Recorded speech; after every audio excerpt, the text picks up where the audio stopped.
Have you ever kept a family secret for decades? I won't ask what, just curious. At the family barbecue, my mother lifted her plastic cup like it was a microphone, said that my brother had just moved into a gorgeous condo, and asked when I was going to get serious with my life. And I felt something old and heavy shift inside me because this was the same place she had run for years with different props and different holidays, and the same punchline at my expense. So I smiled, looked her in the eye, and told her I already had. I just did not invite people who doubt me, and I watched her hand twitch as the cup slipped a little because for once I did not swallow it. I did not laugh it off. I did not let the room decide who I was. You would think I would be shaky or apologetic or eager to smooth it over, but the strangest calm settled in because the script that always cast me as the irresponsible one had finally bored me so much I decided to walk off stage mid-scene. And while the cousins stared and my dad tried that half-joke, half-warning voice he uses when he senses a storm, I kept smiling and I kept breathing, and I let the silence do its work because silence, when you stop being afraid of it, is louder than any lecture, and in that quiet I could hear my own spine.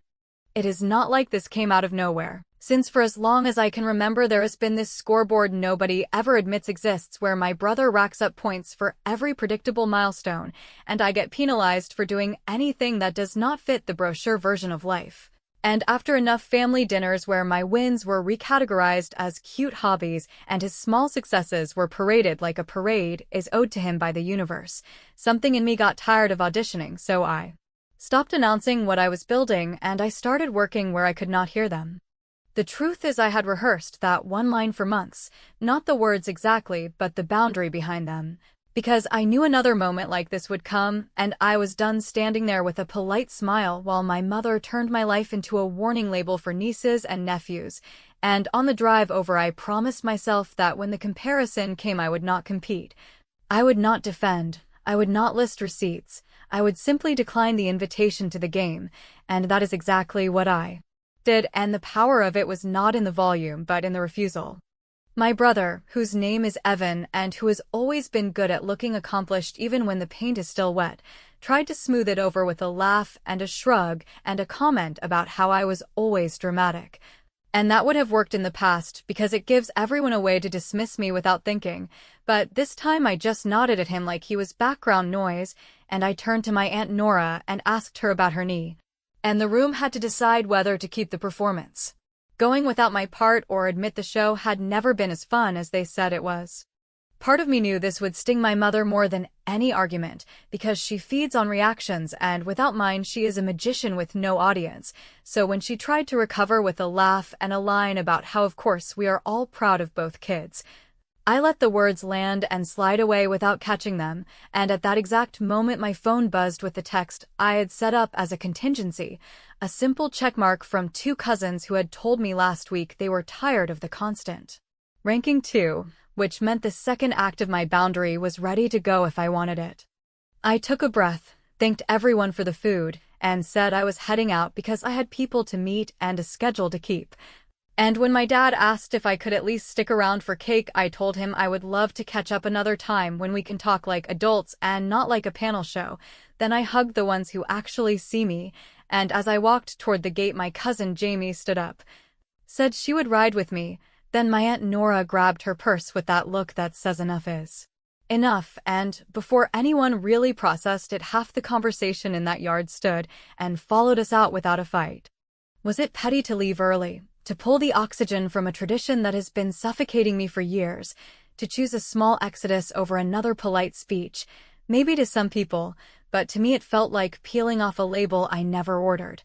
Because the point was not to hurt anyone, the point was to stop letting them set the price of my self-respect, and the simplest way to do that was to host a life they do not get automatic access to. So in the driveway I opened my trunk, handed out a few small envelopes I had prepared with addresses and a time, and told them there was a gathering later for people who believe in asking questions before passing judgment, and that there would be room for conversation, not comparisons. My mother called my name as I closed the car door and asked if I was really leaving over a joke, and I told her I was leaving because I am done buying tickets to a show that keeps asking me to play the fool, and then I drove off with Jamie while Nora followed behind. And as the yard shrank in the mirror, I did not feel guilty. I felt clear, because walking away was not the end of the story. It was the start of it, and the thing I had not told them yet, the thing that made my line at the table, more than just a clapback, was waiting at the address on those envelopes, where the first people on my list would see what I had been building when I stopped trying to win at their game. People always assume these moments explode out of nowhere, as if one barbecue and one careless remark could flip a switch and turn me into someone who talks back. But the truth is that what happened at that table sat on top of years of soft jabs delivered with church smile sweetness. Years of tiny public announcements about my brother's milestones dressed up as family pride and tiny public erasures of mine dressed up as harmless jokes. Years of being told I was independent in that tone that means uncooperative, creative in that tone that means unserious, busy in that tone that means unavailable for whatever they wanted from me. And somewhere along the way I learned that the arguments I kept trying to win were staged exhibitions where the rules changed whenever I got close to winning. So I stopped arguing and started taking notes, and, slowly, I began to build my exit. When I say there was a scoreboard, I do not mean a physical thing with numbers on it. I mean the unspoken tally my mother kept while she stirred conversation, adding points for anything the world could easily recognize and subtracting points for anything that required attention or curiosity, which meant that a mortgage and a lease and a furniture delivery earned standing ovations, while a grant, a client renewal, a quiet win with real weight to it drifted off as if it were weather, and it got to the point where I could predict the lines almost word for word, since every gathering had the same beats where my brother would deliver a detail and the room would nod like a studio audience and someone would pivot to me with a question framed as concern. The kind that gives them cover to poke, and I would try to answer without sounding defensive, then watch that answer get edited in real time until it fit the role they preferred for me. I do not hate my brother, though it would be easier if I did, because he is the kind of man who grew up expecting the wind at his back and found it so reliably that he started believing he created the forecast. And when we were kids, he learned that our mom liked to retell his stories, so he began packaging them for her in tidy sound bites while I, obstinate and suspicious of easy applause, liked complications and process and the messy middle where the real work gets done, which meant he became the family headline and I became the footnote, and you can survive being a footnote for a while if you believe the book matters more than the blurb. But there comes a point where the footnote realizes the readers only skim the highlights and the book is not reaching the people it needs to reach, and that is the point where you stop submitting your pages for their approval. The first actual move I made after the barbecue looked small from the outside and felt enormous from the inside, because I opened the family group chat where I had spent years providing quiet services, and I posted a long, calm message that thanked everyone for letting me handle so many things behind the scenes and then, without apology, ended the free concierge era I had been subsidizing, and I spelled it out in full sentences because partial boundaries invite loopholes, telling them that I would no longer be the person who books flights, schedules contractors, negotiates furniture returns, edits resumes, or translates documents on 4 hours' notice, that I would not be available for last-minute pet sitting the day before a weekend away, that the shared streaming and cloud storage accounts that currently sit on my card would roll off at the end of the month, and that if anyone wanted my professional time they could use the link below to schedule it like every other grown person does. At which point I added the same public link clients receive and I muted the thread so the shock that came after could not seep into my evening. It was not cruel, it was clean, and the instantaneous silence that followed told me the message had landed, because a boundary that does not generate confusion or bargaining is a boundary nobody thought you would ever actually enforce.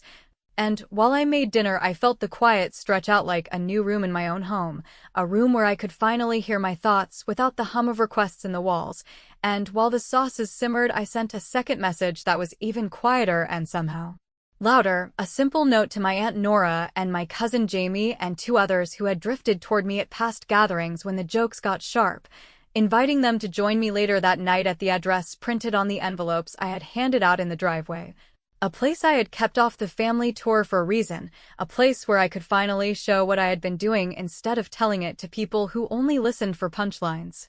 My mother tried a different tactic and called me directly. Not to say she was sorry, but to say she did not understand why I was making such a big thing out of a misunderstanding, and to ask if I would at least keep helping my brother this one last time because moving is stressful. And the version of me she expected would have softened at the word stressed and agreed to one more favor. But the version of me who had decided to stop auditioning listened to the story underneath the story and chose a new response. So I told her I loved the family enough to stop enabling the dynamic that keeps all of us small, that it was not healthy for me to be the support beam that never gets mentioned until it buckles, and that if Evan needed a mover, there are professionals who do that all day and know how to wrap a sofa without scratching the doorframe, which is when she tried the classic sigh and told me that family is supposed to show up even when it is inconvenient. And I told her I agreed, which is why I was asking our family to show up for me by respecting the way I run my life. As soon as I hung up, I took the last step of my small revenge for the day, which was not a spectacle and not a trap and not even something they would see. Because I emailed the women's shelter where I had been volunteering and confirmed that the cargo van I had quietly reserved and paid for, a van my brother had somehow come to believe would be his for a discount move he did not even ask me about directly, would be used for their Saturday furniture run instead, which meant that the thing I had always done by reflex, diverting my resources to patch the holes in their plans while they mocked my priorities, would now be the thing I refused to do. And the moment I hit send, I felt that click you feel when the door you have been leaning on from the wrong side finally opens. By the time the cousins arrived at the address printed on those envelopes and I unlocked the door to the space I had kept off the scoreboard, the group chat had started buzzing with questions, and I could see my mother typing a paragraph that began with the words "after all we have done," and I let it sit there unseen while I turned on the lights and watched the faces I had chosen read the wall in front of them. And even though I still would not hand my mother and brother the headline they craved, I knew that by the end of the week they would hear about it anyway, not because I bragged, but because people talk when they witness a narrative change, and this one, finally, was mine to tell. When we pulled up and I unlocked the door I had kept off the family tour, I told them I was not hiding anything out of spite so much as protecting it from the kind of commentary that kills new growth, because there is a difference between secrecy and stewardship. And when no one in your life is curious enough to ask good questions, you either let the noise in, or you build somewhere quiet until the foundation can carry the weight, which is what I have been doing for years while everyone else congratulated my brother for buying things you can point at and photograph, because it turns out you cannot take a picture of staying up until midnight to learn how to write grant proposals, or the way your chest tightens every time you hit send on a cold email, or the long evenings you say no to easy money because you are building something that only pays off if you keep saying no. I told them that in the early months, when I still tried to translate my work into a language my mother would respect, I would frame it like a class or a certificate or some benchmark she could repeat to her friends. And I watched the light leave her face in slow motion when she realized there would be no caps and gowns and no shiny plaque on a wall, just a steady flow of clients who arrived because someone they trusted said I delivered. And I learned to stop explaining and just do the work. Because the only people who needed to understand were the ones I was serving and the core partners who could keep the lights on, and while our family calendar filled with Evan's tours of square footage, my calendar filled with calls from women who wanted a path into decent wages without begging for permission, and from small organizations desperate for someone who could make sense of their chaos and then teach them how to keep it together after I left. Jamie stood there with her hands on her hips and laughed in that relieved way you laugh when a truth finally has a room to breathe. And Nora did that thing where she asks 3 practical questions in a row that tell you she has been paying attention even when everyone else is performing a different conversation, and I felt the tension in my shoulders ease because, for once, I was not submitting a brochure for review. I was letting people I chose see the machine while it was running, and the clatter did not scare them. It energized them, and when I laid out the stack of signed letters of intent, the draft agreement with an anchor client that would fund a half-year of operations the second the final compliance box was checked, and the tentative award notice from a city program that would match every dollar we raised from private donors by the end of the quarter, nobody tried to turn it into a moral about how I should settle down. They just asked what help would actually help. I said that help looked like names and introductions, not congratulations, and reliable time, not borrowed excitement. And if either of them wanted to be more than spectators, there was a way to do that that did not require permission from anyone at a picnic table, and I could see them both leaning forward like the ground had shifted under their feet in the right direction at last. So I handed them a short list of tasks that mattered this week and asked if they were willing to carry a piece. Without telling the whole world first, and they both nodded in that steady way that means yes, even if the details get messy, which is all I ever wanted from family. Not applause, just weight shared.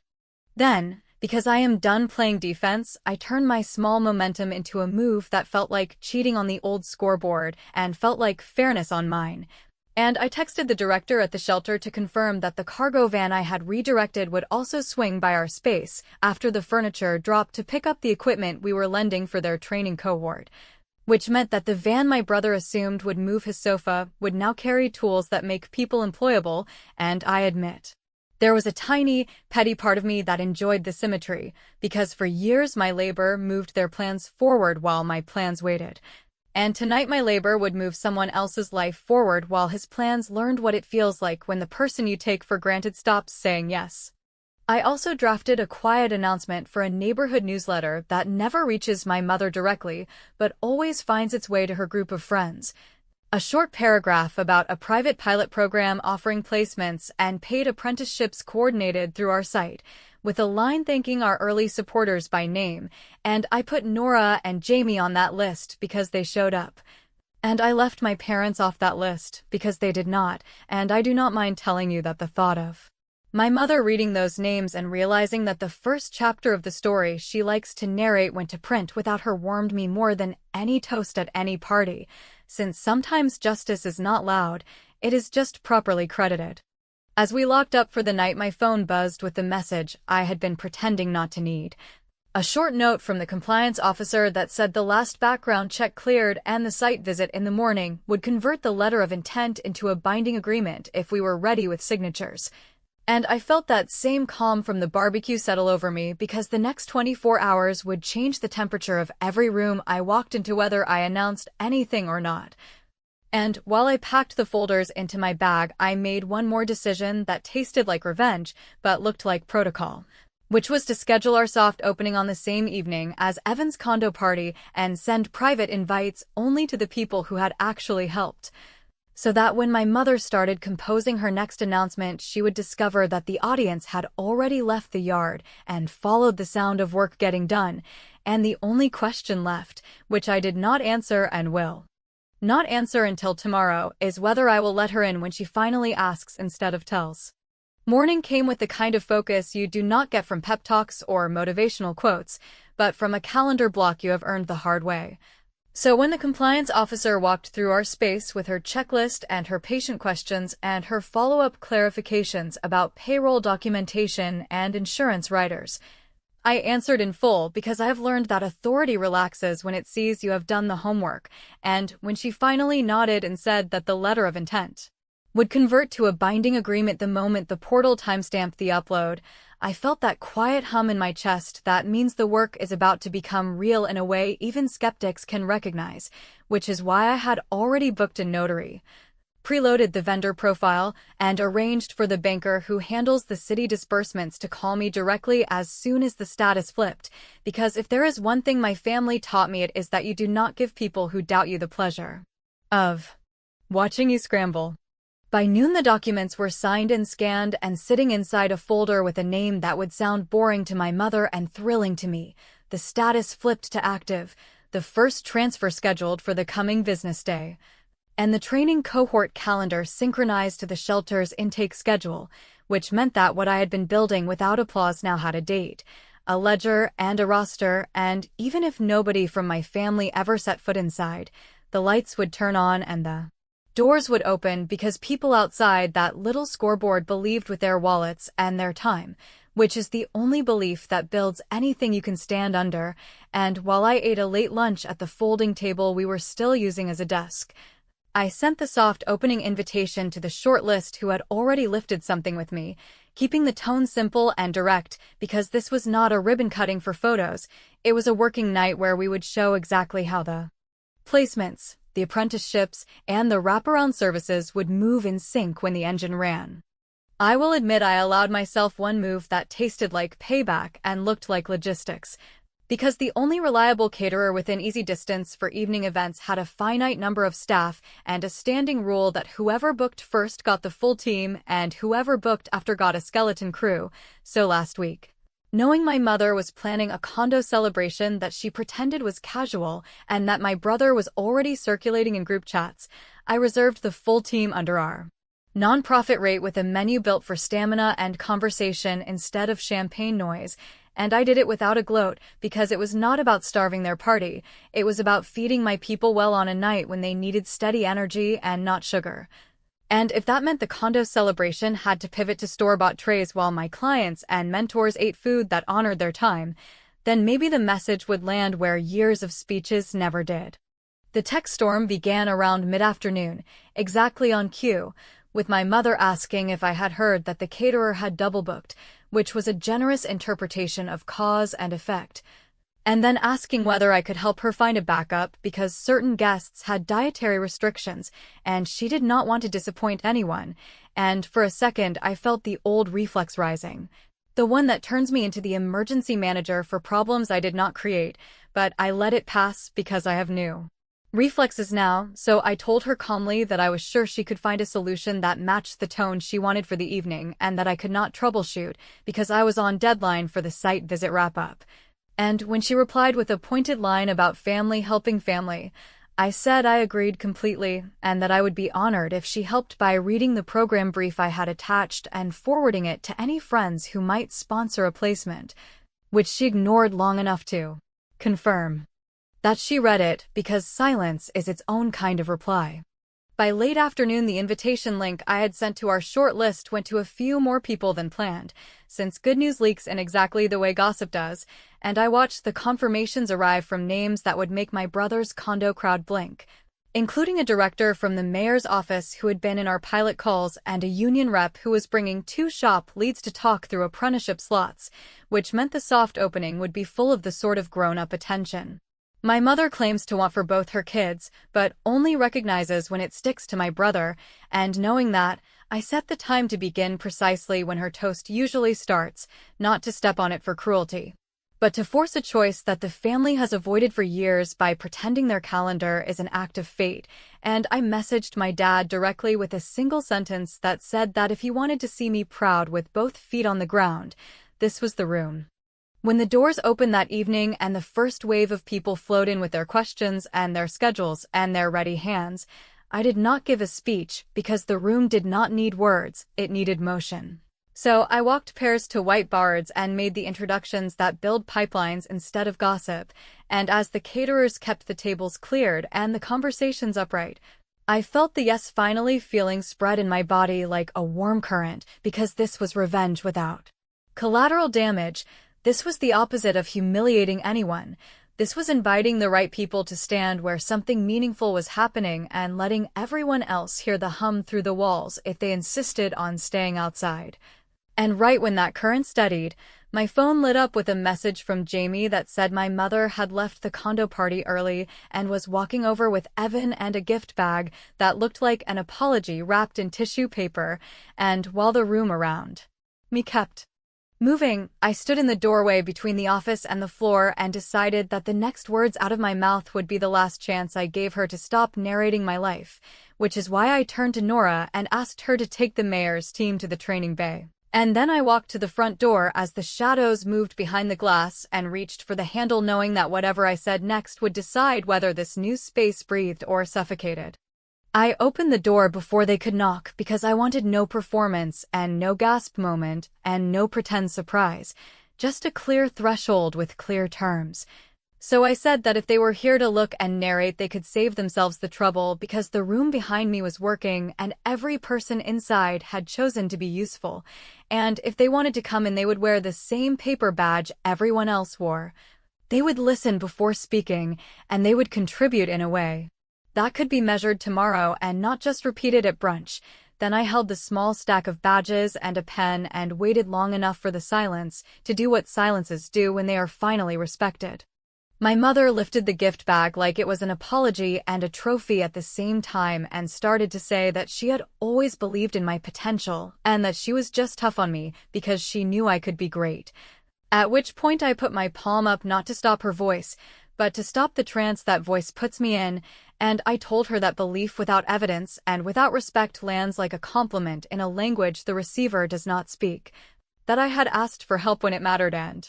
gotten jokes, and that the price of admission tonight was not money or flattery or a speech, it was the volunteer form on the clipboard and the choice to follow someone else's lead for once, and I watched Evan shift his weight and try for a laugh.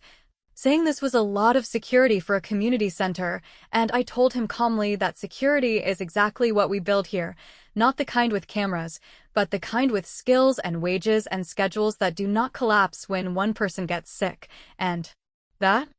If he wanted to be clever, he could be clever at the copier by making 30 packets, because we were about to run out. Jamie slipped past with a grin that said, "Keep going." Nora gave me the smallest nod that feels like a hand on your back, and I remembered the rule I had promised myself I would keep even at the door with my family staring, which was to avoid grand gestures and choose the specific move that forces a new behavior. So I turned the gift bag around and asked what was inside, and my mother said it was a frame for my first dollar the way diners do. And I told her that we do not hang first dollars on these walls because nobody eats a souvenir, that the closest thing we have to a tradition is a shelf where we keep proof of work, resumes revised, acceptance emails printed, tool certifications laminated. And that if she wanted something on that shelf tonight, she could take the stack of intake forms from the lobby table and sit in the quiet room with the shelter director and process them while I walked the union leads through the apprenticeship map. And if she finished that stack without rewriting anyone's story, she could bring them back, and we would see about the next task. She did not reach for the forms. She reached for me, gently and then tighter, and she said that family should be celebrated in rooms like this, which is a sentence that used to scramble my sense of order because it sounds generous while it steals the center. So I told her that we do celebrate family here, just not the kind that talks over outcomes, and that tonight I had set aside 2 seats in the back for the people who had always stitched me back together without asking for a spotlight, my grandmother's oldest friend and my high school teacher who taught me how to submit a grant without apologizing for needing money, and if my mother wanted to sit near them the way a student sits near a mentor, she could.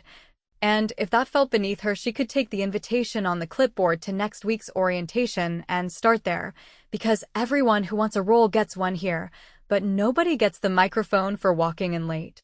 Evan surprised me by taking the pen and writing his name on a badge with a hand that looked steadier than his voice, then asking where the copier lived and whether it jammed, which bought him a clean slate for the night. And I told him it jammed if he yanked the tray and it behaved if he didn't, which is the closest we have ever been to a truce. And when he disappeared toward the back office, my mother stood in the doorway with the gift bag sagging at her side and weighed something she has never had to weigh, the choice between owning a story and owning a moment. So I made it lighter by offering one last option that would let her feel important without letting her run the room, and I handed her a card we give to donors who want to do more than write checks. A card that listed 3 concrete ways to help this month: underwrite childcare for evening cohorts, fund certifications that keep placements from stalling, or cover the bus passes that make attendance possible, and I told her that if she picked one and followed through quietly, I would add her name to the line of thanks in the program, not as my mother, but as a person who did the work, and that if she needed her role to be mother first and helper second, then tonight might not be her night. She held the card like it might burn her and said that she would think about it, and I said that thinking about it would not print the packets or register the certifications or get the bus passes into the right hands. That the door would still be here tomorrow and the room would still be moving whether she chose to move with it or not, and I stepped aside not because I was granting passage, but because the threshold was no longer mine to police. It was hers to cross with the right posture. And after a long beat, she set the gift bag on the floor and said that she would come back tomorrow for orientation if I wanted her there, and I said I wanted anyone there who could follow instructions and respect the work, which was the cleanest yes I could give.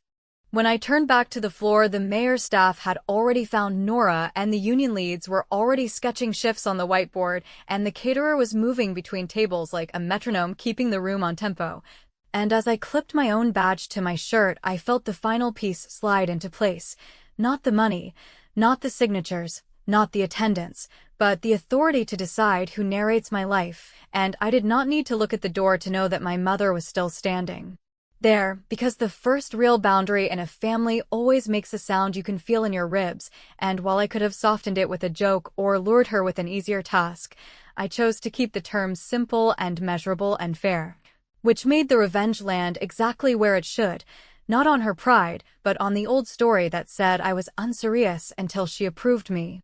Later that night, after the last introductions were made and the last forms were filed and the copier clicked off for the first time in hours, I took the gift bag to the quiet room, removed the frame, and wrote a line on plain paper that I slid inside the glass. Not a motto and not a threat and not even a lesson, just the sentence I had said at the barbecue turned into policy. I did get serious, and the door stays open for anyone who stops doubting long enough to help. Then I placed the frame on the shelf between the laminated certifications and the acceptance email, and I locked up knowing that I had not just won an argument, I had changed the venue. Which is a kind of win you do not have to announce because everyone can feel it when they step inside.